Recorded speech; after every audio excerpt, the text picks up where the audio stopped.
Hello everyone, welcome to the Phillip Siddiq Show, and as you see this beautiful backdrop, someone's on the show to talk to me. Ms. Lemmons is here to talk about her new film, Talk to Me. How are you? I am wonderful. Great. So how's the tour been with this wonderful, incredible film? I could talk all day about it, but you're our guest, so you... Well, it's been wonderful. The response to it has been wonderful, and I love talking about it because I love the film so much. It's great fun to show it. It is, I mean, the music, I mean, the texture of the film is just so wonderful. Tell us about Don Cheadle's Peter Green. Oh, man. I love him. I think that Don, I know that Don is one of the great actors of our time, and so just the opportunity to get to work with him. But then when I heard that he wanted to play Petey, I just wanted to see this outrageous performance, you know. I knew he was going to do something wonderful with it, and I know how funny he can be. And I thought it was a side of him that people hadn't seen recently. And certainly when you take Hotel Rwanda and to this, yes, you start to believe this man can do anything.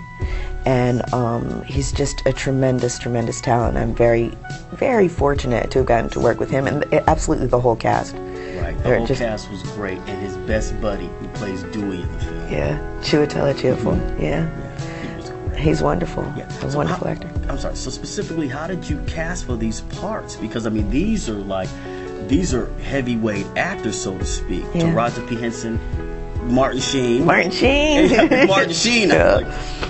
So what was your process of doing that? Well, Don I approached first, and he and I sat down and had a meeting, and I tried to convince him that this was the right thing to do with me at the time, and once he signed on, he was steadfast, like he remained constant through the process of trying to put the movie together.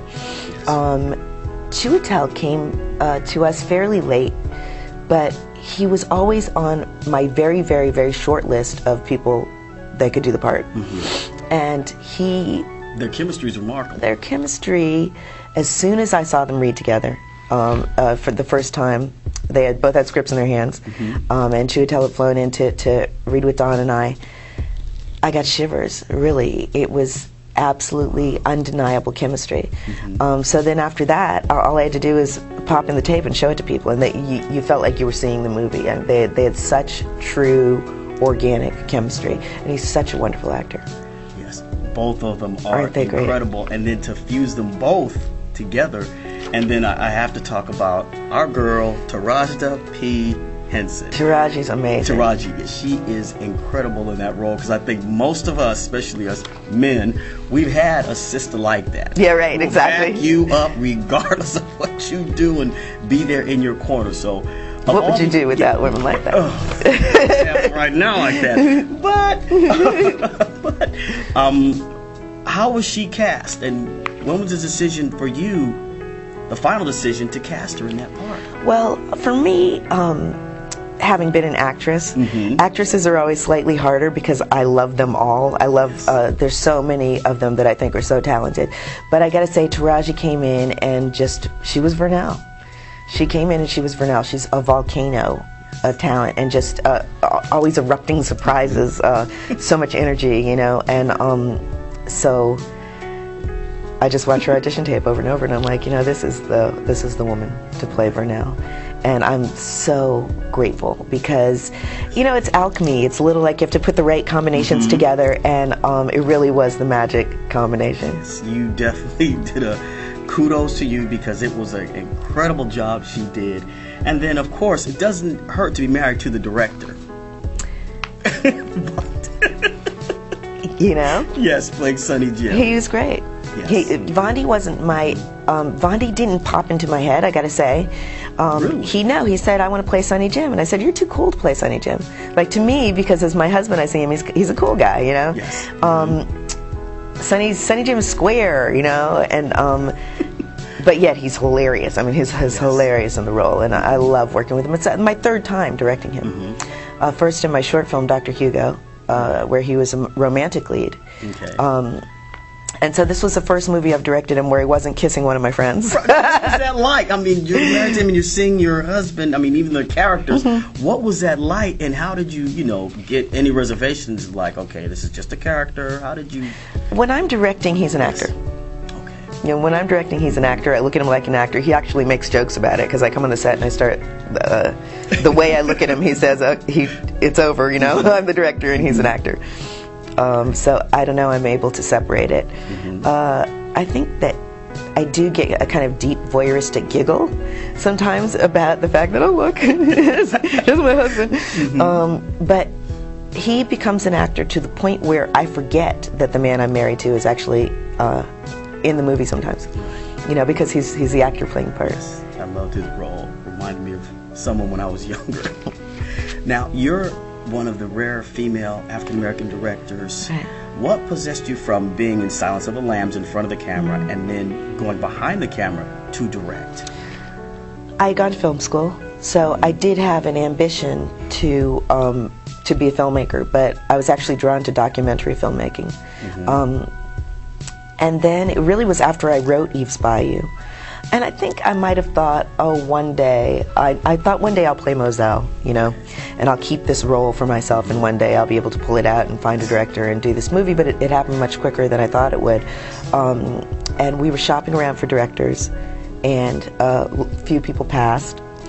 And then as a writer, I was taking meetings with the script, and one day I took a very frightening meeting where I really disagreed with the way that they perceived the film, and I started to realize that I had a very delicate film that could easily be misconstrued. That's what I had written, and that I would rather put it in a drawer than have it done the wrong way.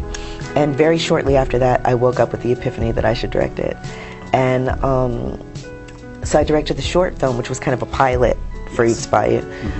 And then Sam Jackson got attached, and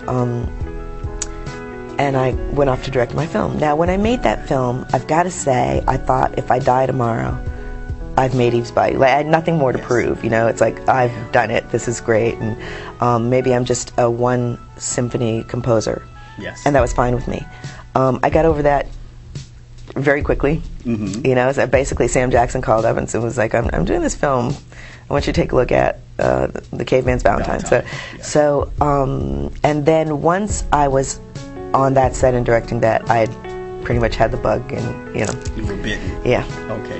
Last 30 seconds before we wrap this up. Sacrifices for being a director. Because a lot of folks I meet lately don't believe you have to make certain sacrifices to get where you need to go. So could you tell them about sacrifice that you may have to make to get where you need to go? It's a long subject. The first thing that jumps into my mind is I'm a mother. I have 2 small children. And directing is a very full-time job when you're doing it. The days are long, and it really takes all of your attention. I don't think I would have been able to do it without my husband, you know. I miss my kids, you know. When I'm directing, they were with me when I'm shooting. They were with me this time, but this was the first time that I was in pre-production and they were still in school, you know. When they were babies, they were portable, and I could bring them with me more easily, but as they get older, and they're in school and they've got their little social lives and their little academic lives, and I can't just disrupt that all the time. So for me, in some ways, that's the biggest sacrifice, but there are many. You sacrifice sleep, and a lot is resting on you when you are responsible for millions of dollars of somebody else's money. There's a great deal of pressure. Okay. All right. Well, we got to wrap it up. And believe me, I could talk all night to you about this and the process in this incredibly crafted film. We're so happy you were our star guest on the show. Thank you so much for having me. Thank you. This is like a dream come true for me. It is a dream come true for me. Thank you so much. Thank you. Thank you.